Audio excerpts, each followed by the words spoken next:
boa tarde. O programa Gente que Fala está começando pela Rádio Trianon AM 740 de São Paulo, pela Rádio Universal AM 810 de Santos e também pelas redes sociais. Eu sou Mauro Friesman, meio-dia em ponto. Hoje, quinta-feira, mais uma edição do Gente do MPD que Fala, parceria nossa com o Movimento do Ministério Público Democrático e o apoio da CBDL, a Câmara Brasileira de Diagnóstico Laboratorial. Para a nossa conversa de hoje, para análise e debate dos nossos assuntos, vamos montar aqui o nosso time e o doutor Alessandro Pascoalotto, médico infectologista, chefe do Serviço de Infectologia da Santa Casa de Porto Alegre, professor da Universidade Federal de Ciências da Saúde de Porto Alegre e presidente da Sociedade Gaúcha de Infectologia. O doutor Alessandro está lá no Rio Grande do Sul, na capital, Porto Alegre, falando com a gente. Tudo bem, doutor Alessandro? Bem, Mauro, muito obrigado pelo convite. É um prazer estar aqui com vocês.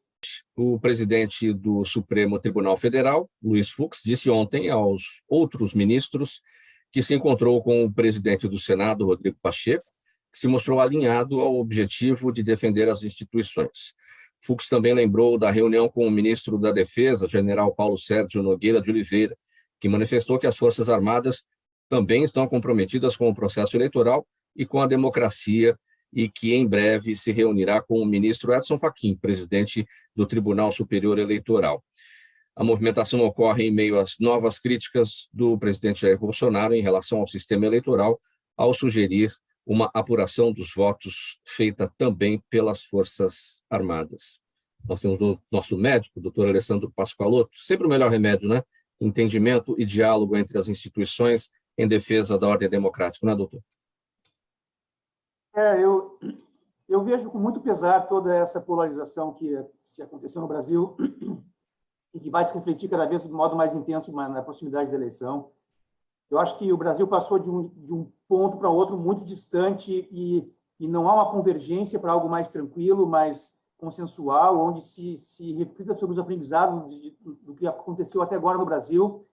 Só o que eu vejo é a polarização. Um acha que o mal do Brasil é o outro, e eu me mantenho à parte disso. Eu acho que isso me desgosta muito. Eu acho que a gente tem muito a fazer por esse país e essa discussão não tem acrescentado em muita coisa, não.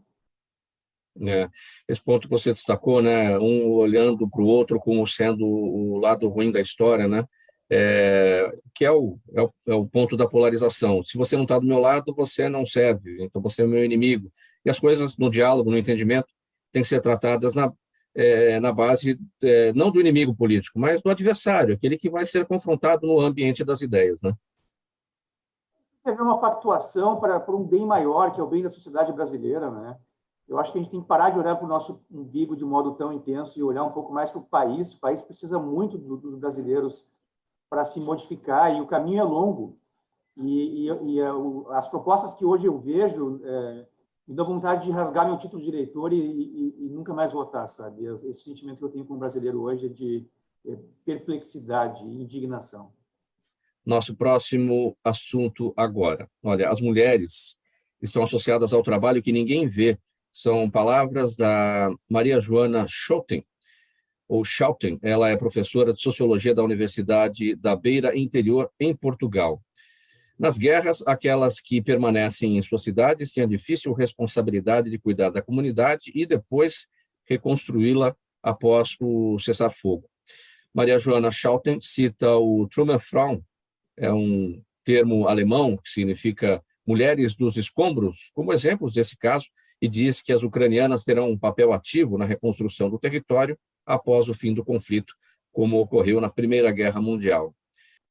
Doutor Alessandro, se você olhar sobre esse tema, ditas as palavras das mulheres, agora a palavra masculina. Eu acho que as mulheres sempre tiveram um papel essencial na sociedade, sempre fundamental.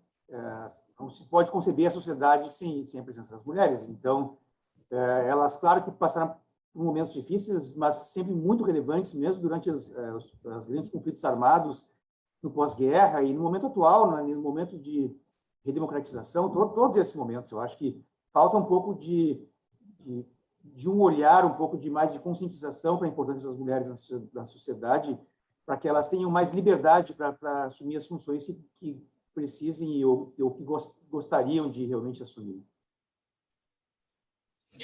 Meio-dia e 21, você está no programa Gente que Fala, aqui pela Rádio Trianon AM 740 São Paulo, Universal AM 810 Santos, aqui nas imagens das redes sociais, Instagram, Facebook e o nosso canal no YouTube, e a sua participação pelo WhatsApp é aberta também pelo 973350038, 973350038.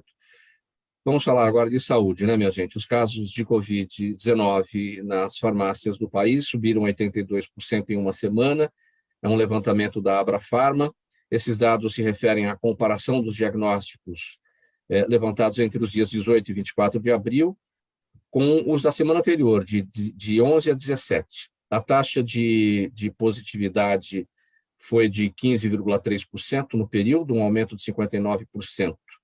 Além do aumento nos casos, o país vive uma sequência de alta nas mortes pela Covid-19, que pode se agravar porque as próximas semanas devem registrar o impacto dos feriados e do aumento da interação social das pessoas durante o Carnaval. Qual a expectativa, então, doutor Alessandro, a partir dessa constatação já, né, nas farmácias, na verificação ali dos testes feitos, esse aumento expressivo dos casos de Covid-19? Eu acho que a gente precisa ter um olhar para a Covid como uma doença que está saindo de uma fase de epidemia, onde o número de casos aumentou de modo muito abrupto e depois logo começou a diminuir, para passar a conviver com ela de uma outra forma, como uma doença quase que endêmica, onde a frequência, a doença não vai embora. Ela não vai embora, mas ela flutua em frequência. Eu, particularmente, eu não me toco muito com pequenos aumentos de frequência da Covid, desde que isso não repercuta em internações hospitalares e morte. Então, enquanto a gente passar a ter uma doença que seja uma gripe branda em pessoas vacinadas, está tranquilo. O que não pode é cair a vacinação, o que não pode, é claro, é vir a emergência de variantes que eventualmente não respondam mais às vacinas, onde aí o cenário muda. Então, eu sou um otimista, Mauro, em relação ao momento que a gente vive. Eu acho que a gente nunca teve tanta liberdade dentro da Covid. Eu acho que a gente convive com familiares e amigos hoje e no comércio como não convivíamos, e isso é algo muito bom que esteja acontecendo. Se o preço para isso é ter mais casos de Covid leve, tudo bem, desde que, como eu falei agora, não sobrecarregue hospitais e não leve a mortes. Eu entendi a sua observação, 82% de aumento nos casos levantados ou diagnosticados nas farmácias, desde que esses casos sejam brandos, desde que não levem a internações, desde que as pessoas estejam vacinadas e, por isso, apresentando casos brandos, esse não é um ponto muito preocupante. Porque senão, veja bem, então, de repente tem um aumento abrupto de casos na China, eles fecham uma cidade. Mas eu acho que a consequência de um fechamento como esse, para a economia mundial, para o momento que a gente vive, de tamanha crise, onde as pessoas estão precisando trabalhar e manter as suas vidas, acaba sendo pior, na minha interpretação, do que a própria doença. Então, eu luto pela vacina. Se as pessoas se vacinarem, fizerem os reforços devidos, a doença vai ser branda, e sendo ela branda, ela não causa preocupação. Falar desse desafio, doutor Alessandro, da necessidade das pessoas cumprirem o seu ciclo de vacinação, que elas tomem todas as doses previstas até aqui. Tem gente na quarta dose e gente que sequer saiu da primeira, porque não voltou para o posto de saúde, e por N razões. Como é que a gente resolve? Como é que a gente sai desse buraco? Eu acho que precisaria de uma campanha pública mais intensa de conscientização, e eu sinto muito falta disso. De poder público chegar e dizer, pessoal, é hora da vacinação, é hora da dose, é hora, sabe? Graças à vacina que a gente chegou nesse momento, e foi graças à vacina que nós estamos vivendo essa vida mais liberal agora. Então, não dá para... A gente pode baixar a guarda um pouco, no sentido de socializar mais, de ficar sem máscara, mas a gente precisa de vacinação, do contrário, desanda de novo. Faltando 27 minutos para 1 da tarde. Agora a gente vai seguir com mais um tema por aqui, que é o seguinte: a historiadora Ana Lúcia Duarte Lana, que será a primeira pessoa a chefiar a Pró-Reitoria de Inclusão e Diversidade da Universidade de São Paulo, afirma que não há espaço para que as cotas sejam removidas da universidade atualmente. A nova entidade, aprovada pelo Conselho Universitário, terá sob o seu guarda-chuva todos os órgãos que cuidam do assunto da universidade, como o Escritório da USP Mulheres e a Superintendência de Assistência Social, entre outros.